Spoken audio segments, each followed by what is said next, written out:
Hello, everybody, and welcome into another season preview show here at the Hockey Writers YouTube channel. I'm your host, Matthew Zator. As we continue going through the teams heading into the season, we are now into September. Training camp's just around the corner, and we are up to the Buffalo Sabres. And Jacob Strozyk's here, who covers the Sabres, and he's been on multiple shows. How's it going, Jacob? It's going good. I'm excited and finally ready to get back to some hockey. It's been a long off season, waiting for stuff to happen. So let's get to it. Yeah, let's go. I mean, yeah, it's been a long off season. Lots to like there was a month where nothing happened. And then we had a flurry of activity, but it involved only two teams really. And Yeah, then really. the Oilers and the Oilers. The Oilers were very busy, and they also involved the Sabres, which we'll talk about. The Sabres, of course, didn't make the playoffs. We don't have to harp on that. They haven't made the playoffs in a long time. And lots of changes. I mean, there was a few changes in the offseason. Biggest one was them firing their coach and hiring Lindy Ruff back with the team and his second go around. And we'll see how he does. We'll talk about him later on too. But let's just jump right into the forward group that's going into this season, which I mean, generally didn't see a lot of big changes, but they did acquire Ryan McLeod from the Edmonton Oilers for Matt Savoy, which Mhm. I've said it was a surprise. I did not see Matt Savoy getting traded, and for a return that I don't think was good enough. McLeod's a good player, but yeah, so we'll start there. What do you think about the acquisition of Ryan McLeod and just Savoy getting traded in general? Yeah, I was definitely very vocal about it, as much as I was essentially allowed to be, to a point. Otherwise, I might not be employed here at this point because I was just going to lose my mind over it. Mostly because I held personally Savoy to such a high esteem, especially in the Yeah. prospect pool. Somebody who's just a big fan of the prospect pool in general, and I don't feel like the return was enough for somebody of his caliber and how he really fit into the Sabre system and how I thought he was going to grow into the Sabre system. So while I know a lot of people were like, use the prospects, use the assets, make a trade, Kevin Adams, do something. I don't think this was an excuse to do something with such a great player, with such a great asset, and for just another piece that they could have, gotten for something else. Mhm. I don't feel like you needed to trade Matt Savoy for Ryan McLeod. You have draft picks that you could have gotten the same value out of. You could have done so much more with so much else Mhm. to get the same type of return. So I have no problem getting McLeod. I'm absolutely ecstatic that he's on the team. I think he's a great addition to the team for what they're trying to do with him. But I don't like the subtraction of Savoy from the prospect pool, considering what he was going to bring to the team in the near future. I thought he was going to be a part of the team Mhm. this season. So I really thought that he was going to be in where McLeod is going to be slated this season. So it's a lateral move in that sense to me, but it's a downward move in Yeah. the sense of potential. So I don't love it as a future move, but I've settled into it as a now move. Let's put it that way. Yeah, Savoy has so much potential, and the thing is, we'll see how he does in Edmonton. I mean, he's now their top prospect, obviously. But in Buffalo, there's so many guys, and it's guys like Zach Benson. I mean, he's maybe gone, not maybe, he has gone ahead of him. And yeah, I didn't like the move either. I was really surprised that that's all they got for him. If they were trading Savoy, you'd think they'd get more than a Ryan McLeod. I'm like I say, Mhm. McLeod's good, but he's not a guy that's going to ever be a top six regular. I mean, he's going to be a third line guy, really good penalty killer. He has a lot of speed. I mean, he's gonna Yeah. he's gonna add to the team, like you said, but it's just doesn't. I don't know. It doesn't jive with me either. So we'll see how it all goes as the future goes. All right. In terms of the other forwards, what do you think about the group in general? I mean, they added Sam Lafferty too, again, a bottom six guy. He was really good in Vancouver. Had a stretch where he was scoring and then all of a sudden just dropped off really the face of the earth, where he wasn't scoring very much, but still a good bottom six guy. Other than that, really didn't add a lot more to the team, but they do have. Oh well, never mind. They did add Jason Zucker as well. I forgot about him. So they do add a guy that could potentially score 20, 25 goals. What do you think about the group in general, the other additions that the Sabres made? I mean, yeah, the whole handful of additions. So you add Lafferty, you add Zucker, you add Albe Kubel, and you add Beck Mallinston. So the whole point of it is you add physicality, you add speed, and in Zucker, you add a little extra goal scoring and you add some veteran experience to kind of throw into the mix on top of your youth group there. And I don't think there's any problem. So they revamped the bottom six that was clearly not physical enough and clearly not fast enough last season. So I have no problems with what they did in signing and bringing in those guys whatsoever. I don't have any issue with the Zucker signing. I know some people might whine a little bit about the cap hit for it, but it's a 1-year deal, so they have the cap space for it. I don't see any issue with it whatsoever, especially since they bought out Skinner. They had plenty of space to do it. So why not use the space to make a guy like that come here and want to be around these kids and show them the right way to play the game and to, be motivated to score some goals in some big situations. I like Zucker as a player. I think he's really good. So I don't have any issues with any of the signings and with any of the acquisitions. It's really the subtractions that have been thing that have, kind of peeved me off throughout the offseason. So I don't love the Skinner buyout as another thing. I think it was kind of a waste of time and a waste of cap usage. Even you're crippling. You're not crippling, but you're misusing the space in the future, and you didn't even end up using that space productively in the time that it's going to be useful. So I don't love buying him out. Even if you were to just bury him in your lineup, you could have saved money buying him out next year, even, or trying to make a trade throughout the season if he would have agreed to it because of his no trade otherwise. So there's other ways that could have been done. I don't love the Savoy subtraction. So it was tough as far as subtractions go. The additions I love. So there's not too much going on otherwise. The rest of the forward group is pretty status quo. The top six is basically the same. All the young guns are the same. It's pretty much the same returning group beyond that. So there's not really much to add. It is they have to be better. They have to return Right. that offense that they did a couple seasons ago, where they were a high-powered group, and I'm sure we'll talk about that later on. All right, defense. This had no changes. I Not mean, really. not really. I mean, nothing really substantial. You're looking at Bowen Byram going to have a full season with the team, who was really good when after he was acquired from the Colorado Avalanche. So he's going to end up playing right away, right off the bat.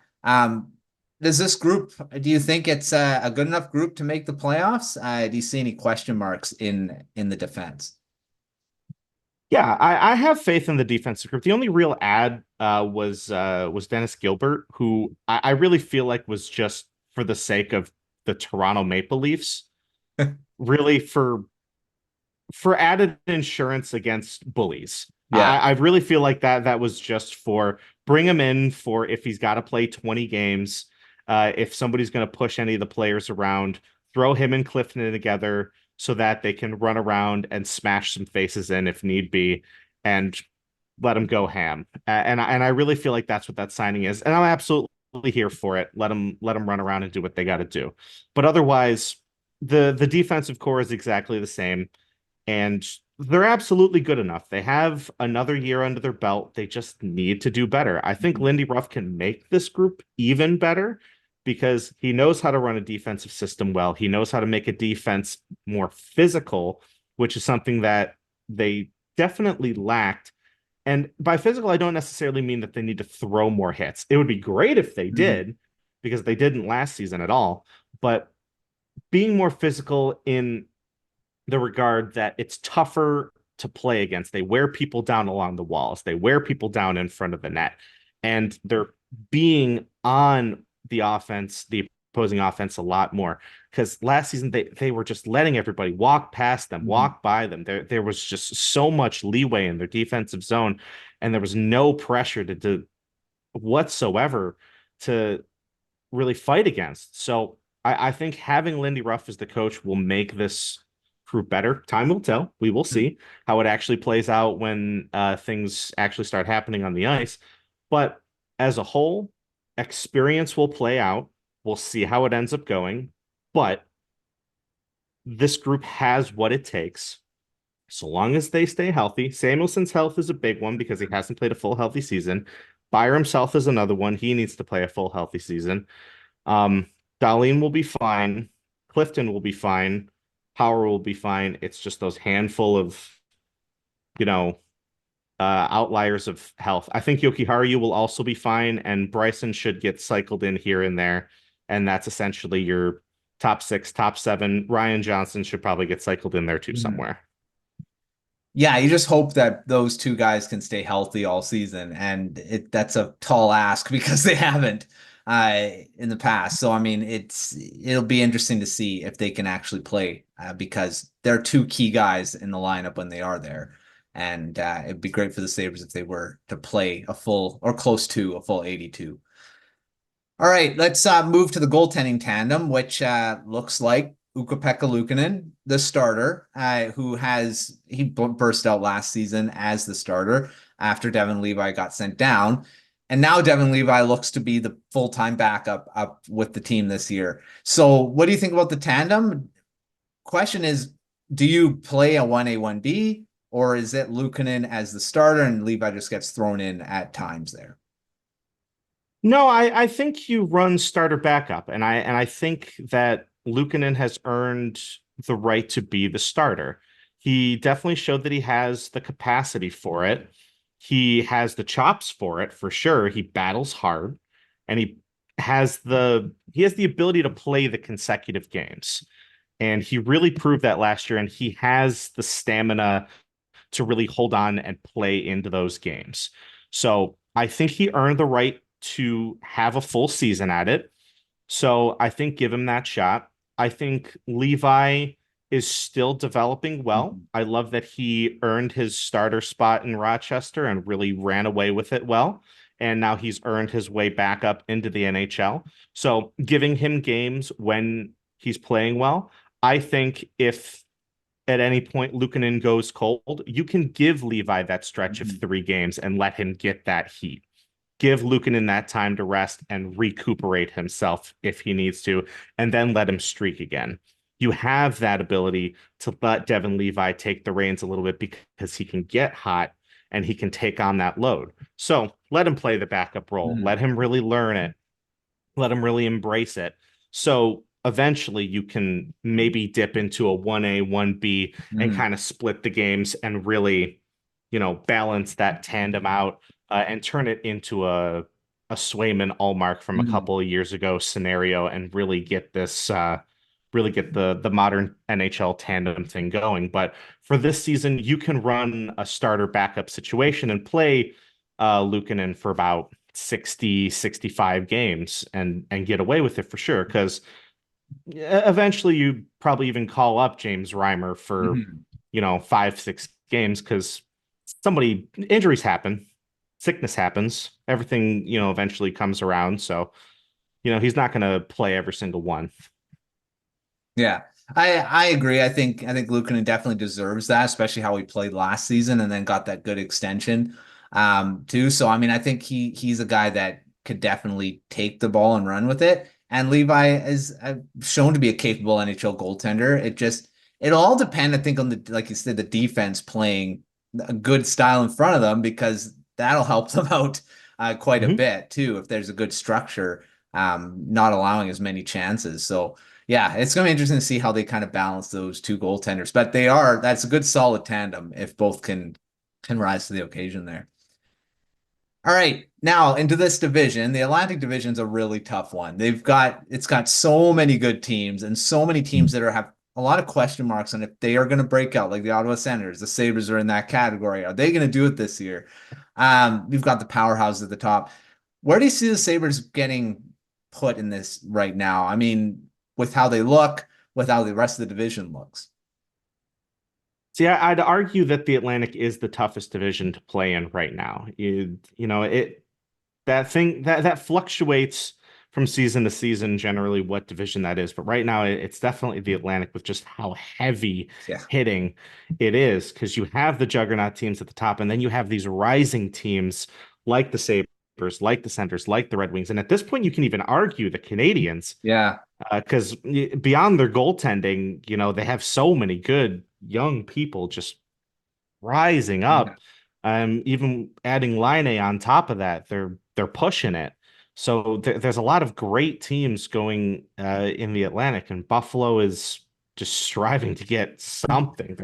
They're grasping, trying to get something here. So the question is, can they overtake somebody? Yeah. And I'm not quite sure if they have everything that it takes to overtake the juggernauts, Mhm. but I do feel like they have what it takes to stay on top of the other rising teams.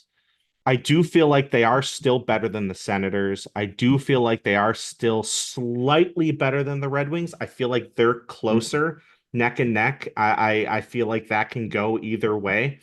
The Red Wings could definitely overtake them.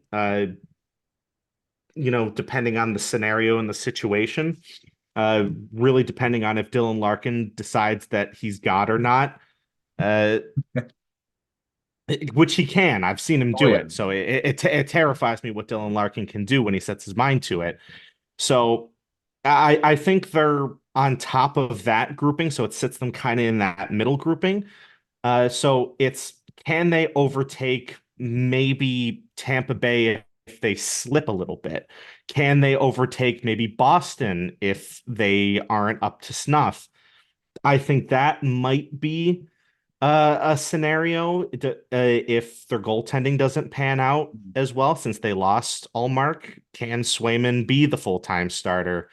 Is Corpusalo going to be enough? Can their defense make up for all of that? Is their coaching still good enough? I think it is, Mhm. but it's a question of can they?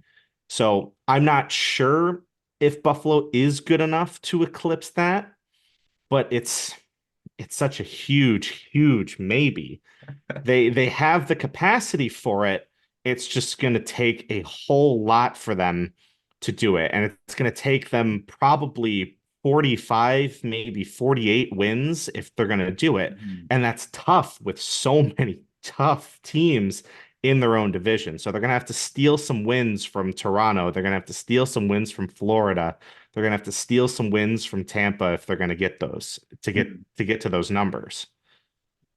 And also hope that maybe the other division doesn't have as many good teams in there too that get Well, there's that too. the You can other always just try option. and stomp on the Metro as much as you can. Yeah, getting the wild card because I think that's probably where you're gonna have to fight. All right. Before I move to the quick fire, I got to talk about Lindy Ruff a bit here. I mean, he does return to the team that he coached quite a long time ago, and it was the last time the Sabres made the playoffs. He was the coach. And that just seems like such a long, long time ago. I looked back, like, yeah, that was the last time they made the playoffs. Lindy Ruff was the head coach. And Craig Rive was the captain, which is like, Yes. oh my gosh. So is Ruff the right coach right now for this Sabres team? Was he the right decision? And what do you expect from him in his return to Buffalo?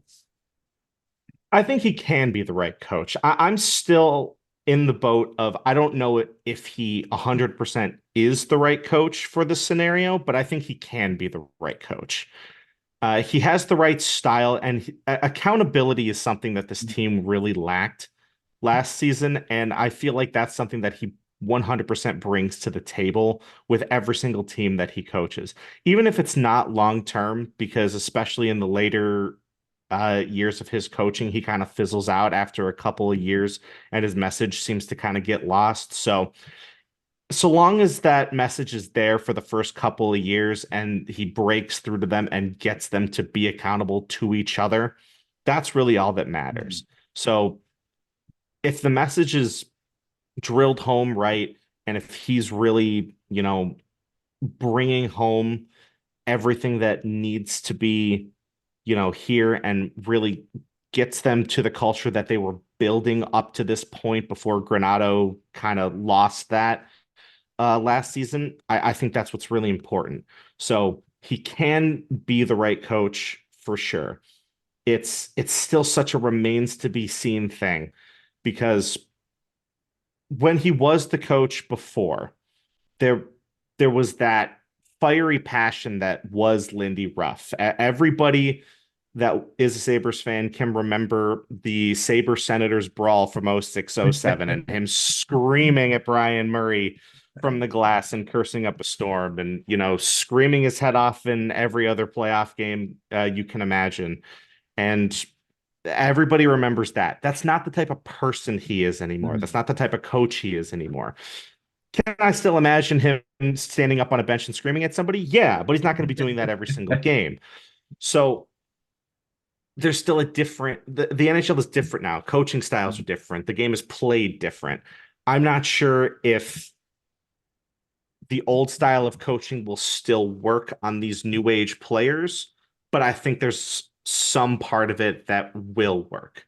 So it's a matter of how much it translates. So I'm skeptical, but I think there's about a 60-40 shot of it at this point. Yeah, it'll all depend on like a lot of factors too. All the players that are buying into his system too, which is a big thing.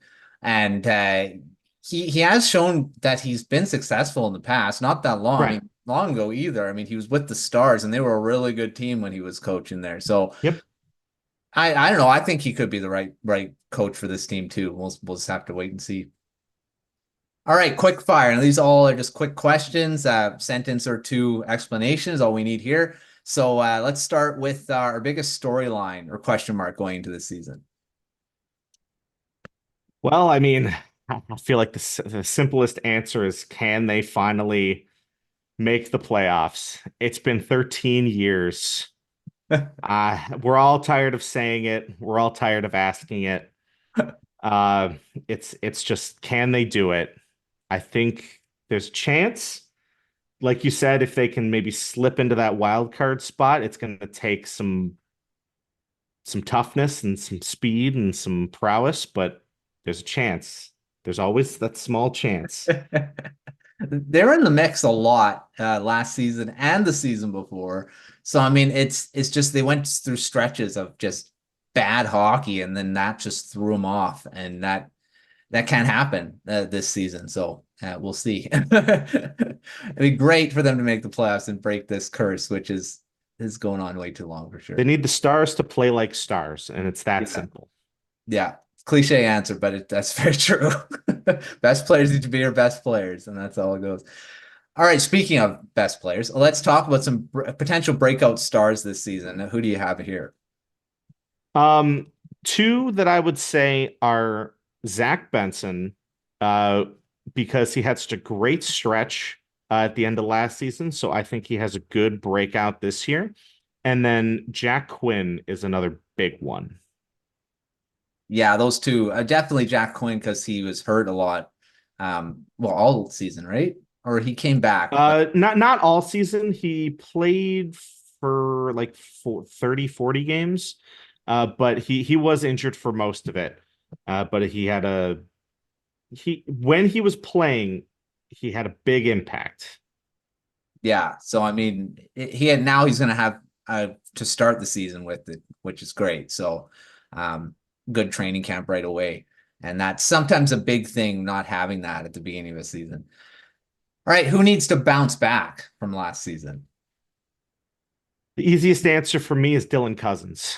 Last season, he wasn't himself.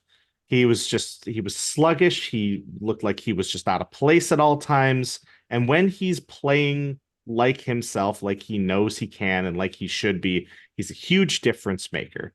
Dylan Cousins needs to go back to being himself. And I think Lindy Ruff is going to be a big part of turning him back into himself. So he's 100% the bounce back guy for me. All right. X factor this season. It can be a player. It can be a situation. Who or what could be an X factor this season? This is another easy one. It's Ukko-Pekka Luukkonen. It's got to be the goaltender. He was last season, and he's going to be again this season.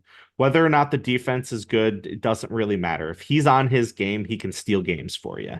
And I really feel like he can do it again this season. And if he comes up big, it's going to be really fun to watch. And it's going to be really big for them in games where maybe they're just not up to snuff.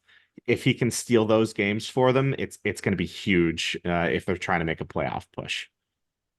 For sure. Yeah, they need good goaltending. I mean, all playoff teams have good goaltending, so you're going to need that for sure. All right, let's talk about some prospects. There's a lot of these guys. I could potentially make the team, although there's not a lot of spots for these guys right now. Who could surprise though and make the roster?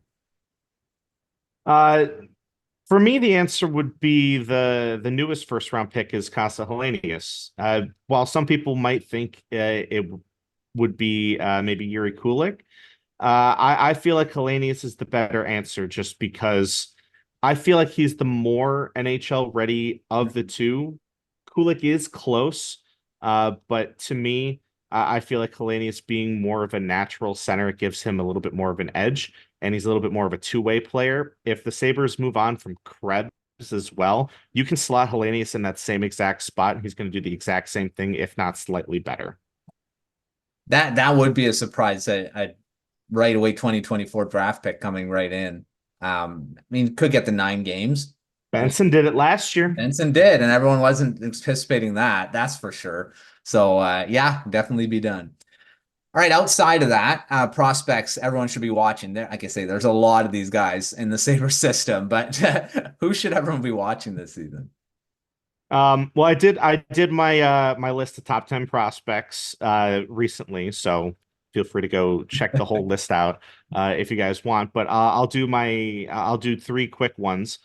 First one would be Noah Ostlund, because he's coming to North America for his first full season to play in Rochester, and he is going to be big. I think he's going to have a huge rookie season here. Secondly, I would say Brody Zemer. He is a recent 3rd round pick for the Sabres in the past draft. I think he's fun. I think he's really interesting to watch. And for his size, he's stocky. And he's probably one of the more interesting prospects the Sabres have had in recent years. So go watch him while he plays in college if you have the opportunity to. And then my third one would be a former 5th round pick who is also coming up to Rochester is Vsevolod Komarov. Tough to say his first name off the first try sometimes. I always get it to roll off my tongue improperly. But he won QMJHL Defenseman of the Year last season, and he was doing fantastic. So I'm excited to see what he does in Rochester, and I think he's going to be somebody to watch. 3 great guys. I love Noah Ostlund. He's one of my favorite prospects of the 3 Swedes that they played on a line together. So I love Lekkerimäki and then Ostlund and Holmgren. And it would have been great for all 3 to get drafted by the same team, but there's no way that would happen. They were all first picks. So oh yeah. Yeah, I don't think any team could be able to do that. But yeah, all exciting players to watch. So Ostlund definitely. Okay, final couple questions here.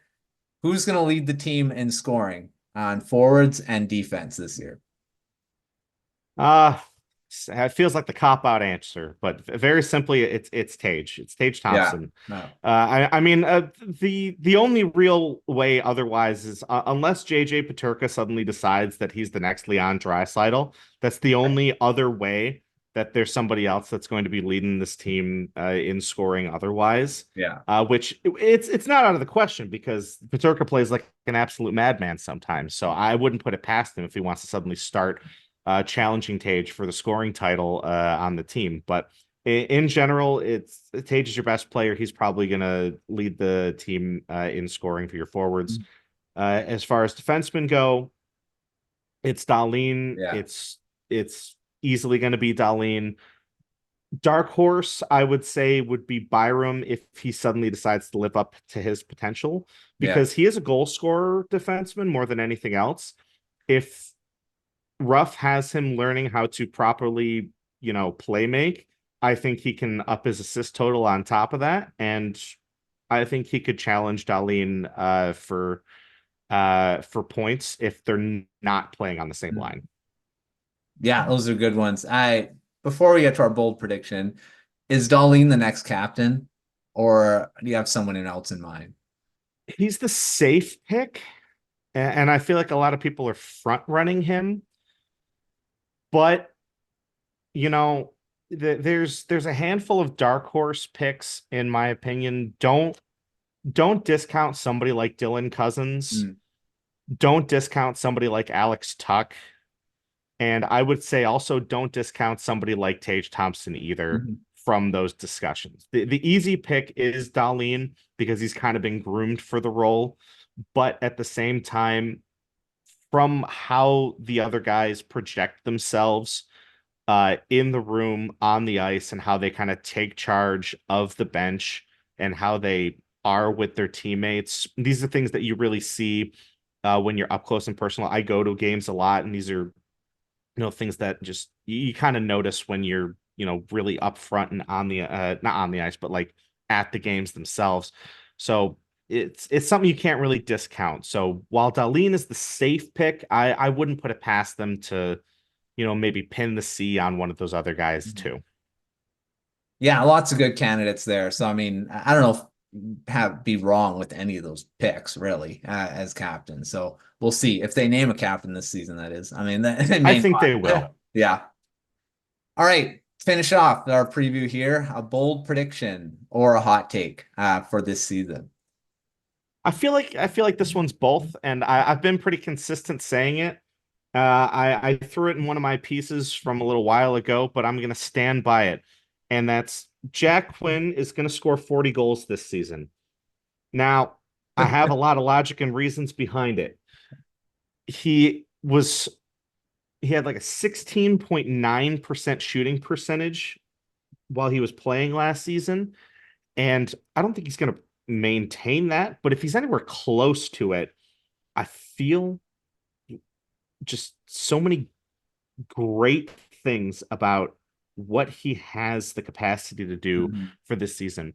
And if you follow his career from his junior career, from slightly before his junior career, even up to his NHL career, he has an average year and then he has a breakout year. Hmm. And this injury from last season stopped that breakout. So all we've done is delay the breakout. All we've done is delay that, explosion that Yeah. is the 40 goals that I was expecting to happen anyway. So he was on pace for it. So I'm ready for it this season. And I'm anticipating it, and I'm essentially expecting it to happen. I'm not saying he's going to throw up 80 points, but 40 goals and Yeah. maybe like 25 assists, I think is a realistic expectation Mhm. for somebody like him. He's a decent playmaker, but he's a goal scorer first. And if you've ever seen him shoot the puck, you can, cry about it. There you go. Yeah, that's a bold prediction, but it's definitely something that could happen. So we'll just have to wait and hopefully the rest of the team follows suit and can score some goals this season and defend as well. So thanks, Jacob, for coming on the show and talking Sabres. Lots of great stuff. It's going to be exciting to watch. They got a lot of exciting players, a lot of exciting young players throughout their lineup. So if anything, they're going to be fun to watch. And we'll just have to hope that they can break through and make the playoffs for the first time in a long time. So make sure to check out everything at thehockeywriters.com for coverage on the Sabres. Jacob writes there. We got a whole bunch of other writers there. So make sure checking that out. Substack as well. You get all the articles in your inbox. So yeah, as we go through the season. But until our next preview, we'll see you next time.